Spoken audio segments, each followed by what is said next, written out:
I trusted him with my entire life, my future, my secrets, and that trust was the most expensive mistake I've ever made.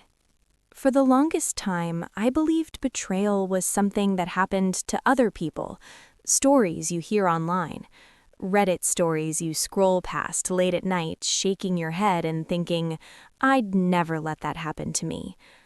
I was wrong. My name doesn't really matter.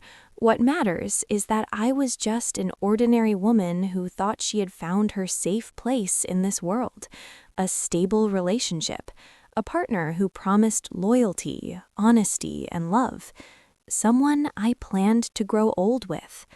At least, that's what he made me believe. We met in the most boring way possible, through mutual friends at a casual dinner. No sparks flying, no dramatic first impression, just easy conversation and a sense of comfort that felt rare. He listened when I talked. He remembered small details. He made me feel seen. That's how it starts, isn't it? Slow, warm, safe. Our relationship grew naturally. We moved in together after a year, split bills, shared routines, Sunday mornings with coffee and quiet music, late-night conversations about dreams and future plans. From the outside, we looked like one of those couples people secretly envy, and maybe that's why I ignored the small signs. The way he'd suddenly guard his phone like it contained state secrets, the way certain conversations made him defensive for no clear reason, the subtle gaslighting whenever I questioned something that didn't sit right. "You're overthinking," he'd say, smiling gently. "Why do you always assume the worst? Don't you trust me?" Those words worked like magic. They always did. I told myself this was what a healthy relationship looked like: compromise, understanding, choosing trust over paranoia. I wanted to be the cool partner, the emotionally mature one, the woman who didn't create drama where none existed. And that decision cost me everything. What I didn't know at the time was that while I was building a future with him, he was carefully constructing a double life behind my back. One lie layered over another, one betrayal quietly waiting for the perfect moment to surface. The scariest part? He wasn't careless. He wasn't reckless. He was patient. And patient people plan the worst betrayals. I remember the exact moment my world cracked. Not shattered, not exploded, just cracked enough to let the truth start leaking in. A moment so small that anyone else might have dismissed it completely. But once you see the first crack, you can never unsee it. That was the beginning of my relationship betrayal. The kind that doesn't scream, the kind that whispers and waits. And at that moment, I still had no idea that karma was already quietly lining everything up, not for him, but through me. After that first crack appeared, I did what most people in love do. I ignored it. Life didn't suddenly turn dramatic overnight. In fact, everything on the surface continued to look normal. We still shared meals, still laughed at the same stupid jokes, still talked about future vacations and maybe even buying a house someday. That normalcy became my excuse. Whenever doubt crept in, I buried it under routine. Work kept me busy, bills needed paying, life had a way of drowning out quiet warnings. And he played his role perfectly. Attentive when it mattered, distant when it didn't. Looking back now, the betrayal didn't arrive as a storm. It seeped in like moisture through the walls, slowly weakening everything I trusted. There were nights when he'd come home later than usual, offering vague explanations that somehow never quite added up. Work ran late. A coworker needed help. We lost track of time. Each excuse sounded reasonable on its own, but together they formed a pattern I didn't want to see. I started noticing changes in the way he spoke to me. Less curiosity, less warmth. Compliments became rare. Conversations felt shorter, more transactional, like we were roommates sharing space instead of partners sharing lives. When I tried to bring it up, he had a way of flipping the script. "Why are you so negative lately? Do you realize how exhausting it is to constantly reassure you? I feel like nothing I do is ever enough for you." That was my first real experience with gaslighting, though I didn't know the word for it at the time. He never outright denied anything, he just made me feel guilty for asking. And it worked. I apologized more than I should have. I adjusted my expectations. I told myself that relationships go through phases, that love wasn't always supposed to feel intense or exciting. Still, my intuition refused to stay quiet. There were moments when I caught him smiling at his phone in a way he hadn't smiled at me in months. Moments when he'd tilt the screen away slightly, just enough to notice. Moments when I'd ask who he was texting and get a name I'd never heard before, followed by a rushed explanation I didn't ask for. The betrayal was building momentum, even if I wasn't ready to admit it. I remember one night in particular. We were sitting on opposite ends of the couch, both scrolling through our phones in silence. The room felt heavy, uncomfortable. I asked him gently if something was wrong. He sighed dramatically and said, "I feel like you're always looking for problems. Can't we just enjoy the moment?" That sentence stayed with me, because I realized something unsettling. He wasn't trying to fix the distance between us, he was trying to make me stop noticing it. That's when the trust began to rot from the inside. I still loved him, I still wanted to believe, but a part of me had started preparing for a truth I wasn't emotionally ready to face. And that part of me was quietly watching, listening, waiting.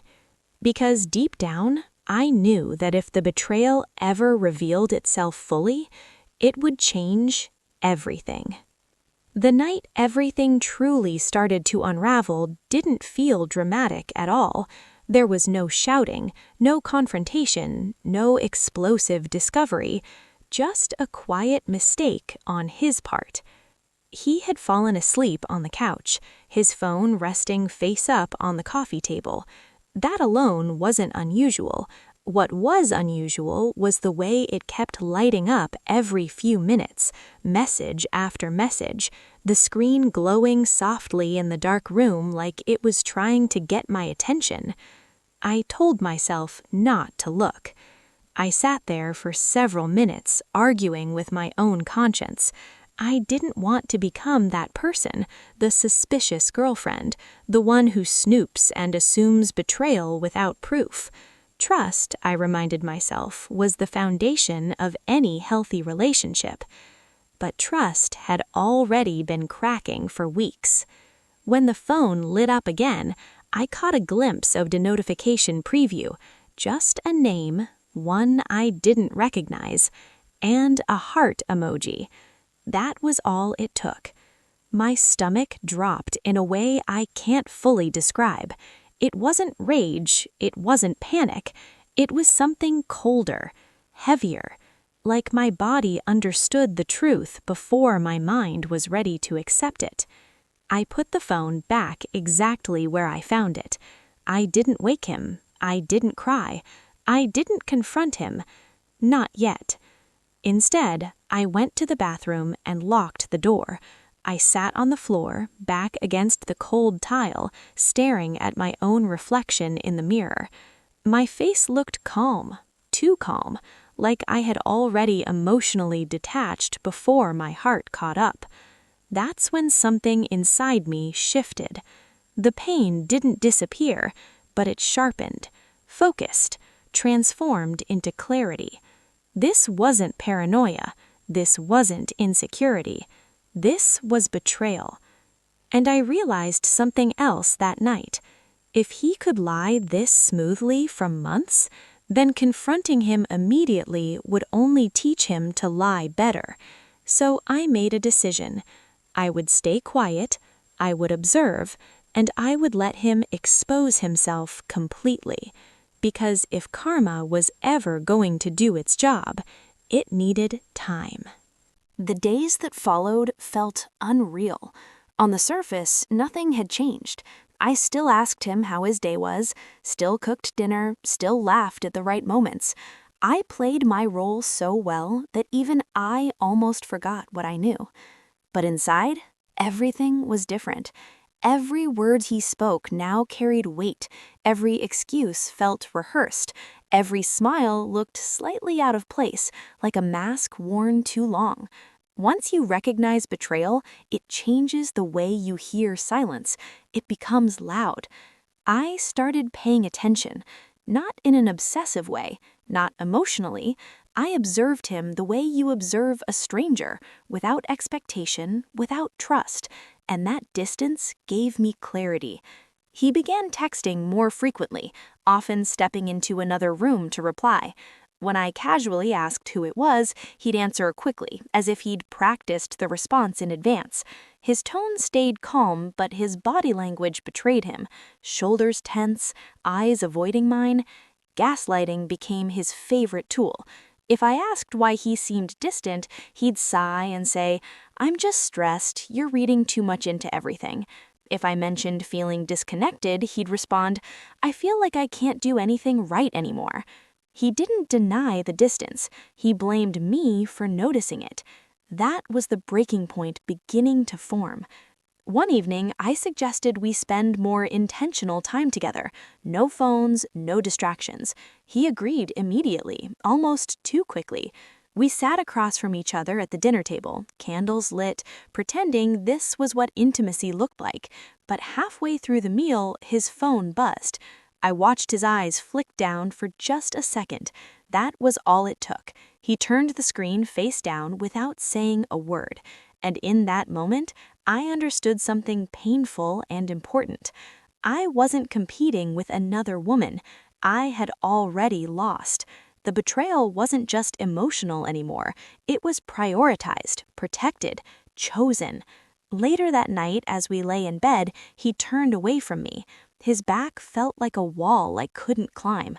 I stared at the ceiling, replaying every moment from the past few months, seeing how carefully he had distanced himself without ever admitting it. That's when the anger finally surfaced. Not loud, not explosive, quiet and controlled. I realized that confronting him now would give him exactly what he wanted, a chance to minimize, deny, and twist the narrative. He'd cry, apologize, blame stress, promise change, and eventually he'd do it again. No. If I was going to face this betrayal, it wouldn't be as a victim begging for honesty. It would be as someone who had already emotionally stepped away. So I made another decision. I started preparing. I reviewed shared finances, I documented patterns, I mentally separated myself from the future we had planned together. Every act of betrayal added fuel, not for revenge driven by rage, but for something far more powerful: control. Because the truth is, the moment you stop reacting emotionally, you stop being predictable. And when someone thinks they've already won, that's when they make mistakes. I didn't confront him. I waited, because I knew the breaking point wasn't here yet. It was coming. The breaking point didn't arrive with a confession. It arrived with a mistake. He came home later than usual that night, his energy different, lighter, distracted, careless. He tossed his keys on the counter and kissed my cheek absent-mindedly, already halfway into another thought. I asked how his day was. "Long," he said. "I might have to travel for work this weekend." That was new. I nodded calmly, pretending to scroll through my phone.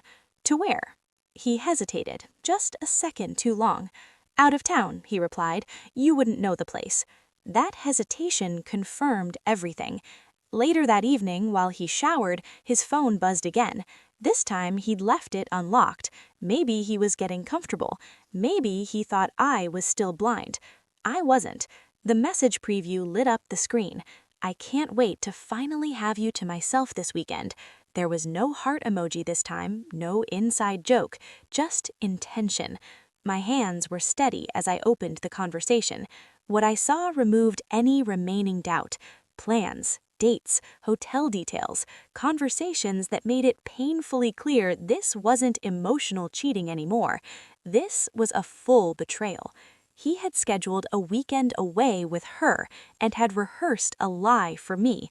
I felt something snap inside my chest. Not my heart, something deeper, something that held hope.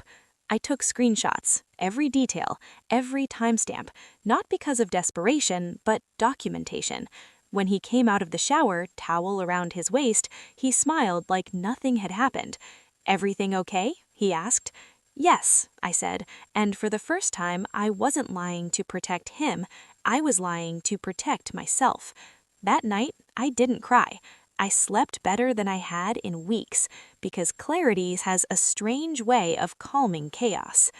The next morning, he brought up the work trip again, casually explaining how sudden it was, how inconvenient, how he wished he didn't have to go.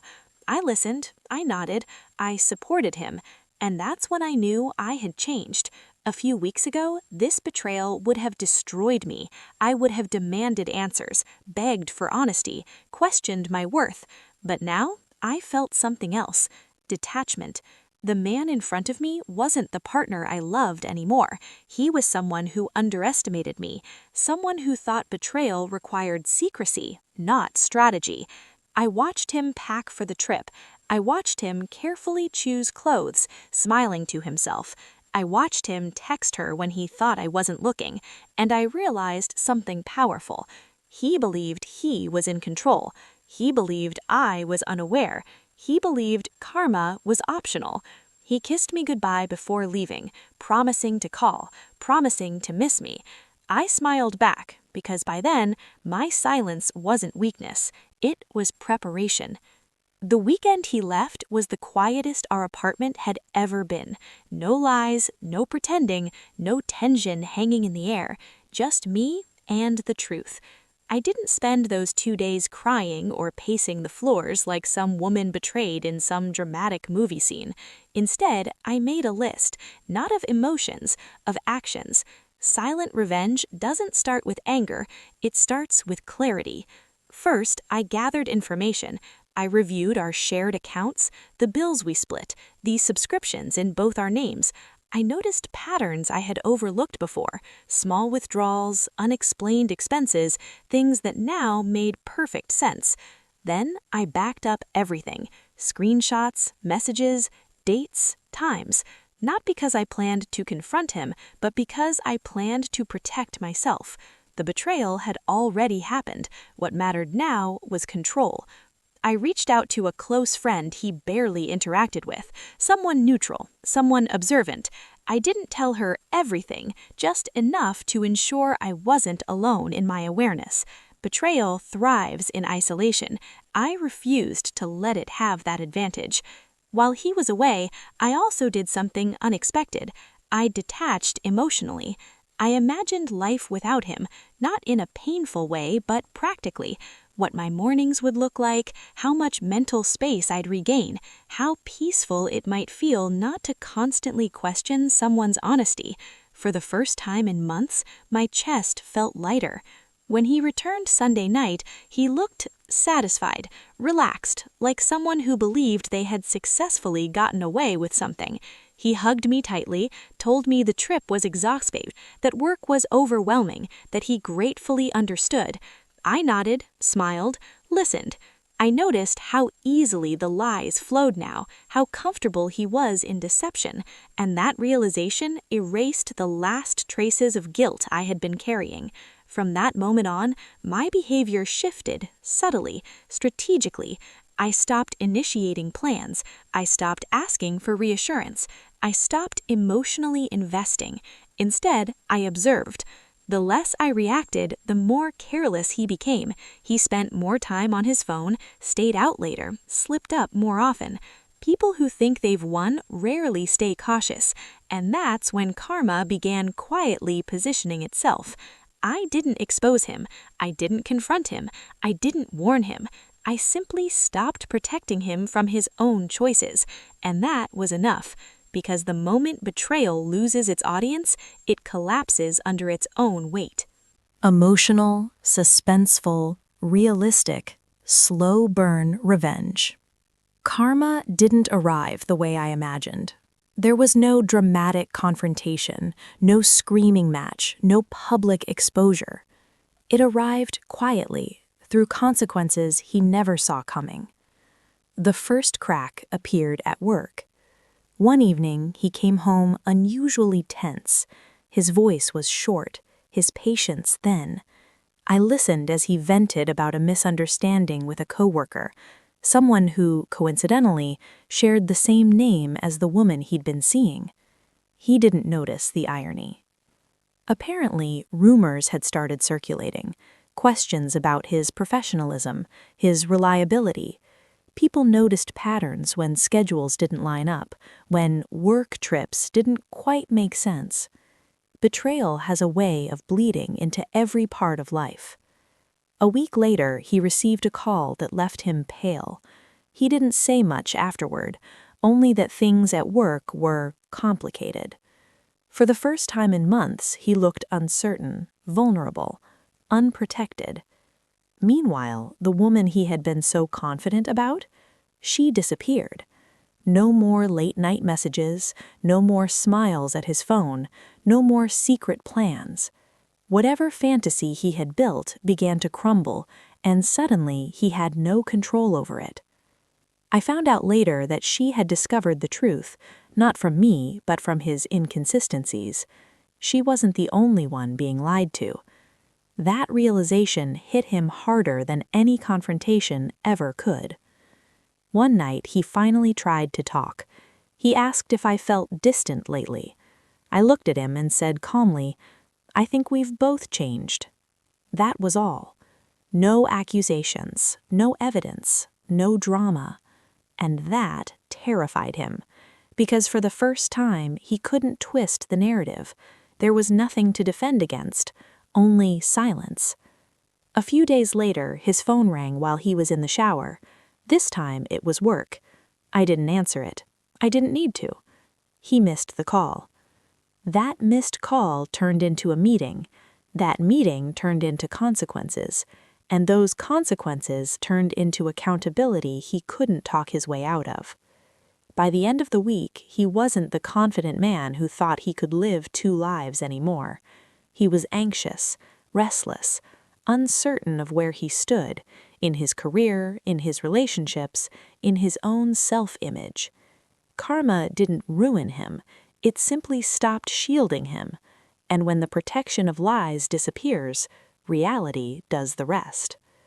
I watched it all happen quietly from a distance I had carefully created. I didn't celebrate. I didn't gloat. I just let it unfold. Because the most powerful form of revenge isn't destruction, it's letting someone face the life they built for themselves without you holding it together anymore. The end didn't feel dramatic. There was no final argument, no tearful goodbye, no moment where everything suddenly made sense.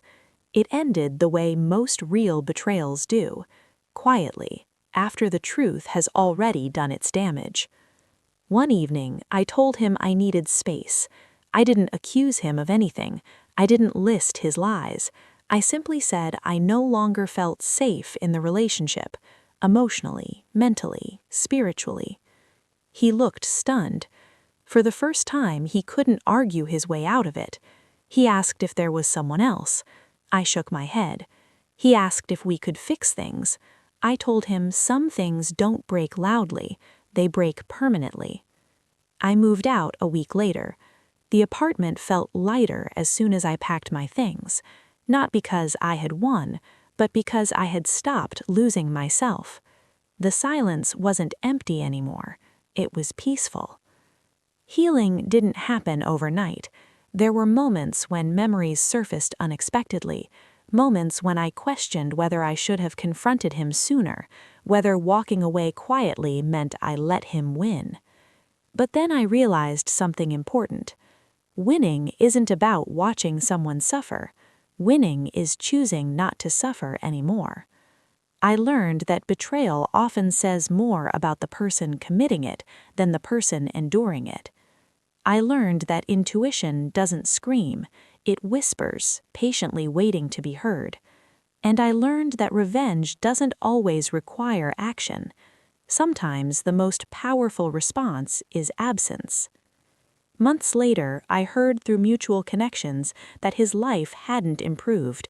Career setbacks, broken trust, relationships that never lasted long, the same patterns repeating with different people. And I felt nothing. No satisfaction, no anger, no regret, just clarity. That relationship taught me how easily love can be manipulated and how strong you become once you stop begging for honesty from someone who benefits from lying. If there's one lesson I carry forward, it's this. Betrayal doesn't always need confrontation. Closure doesn't always need answers. And karma doesn't need your help. It simply needs you to step out of the way. So if you're listening to this story and something about it feels familiar, trust that feeling. Not every truth announces itself loudly. Some truths wait for you to be ready. And when you are, walking away might be the bravest thing you ever do. What would you have done if you were in my place?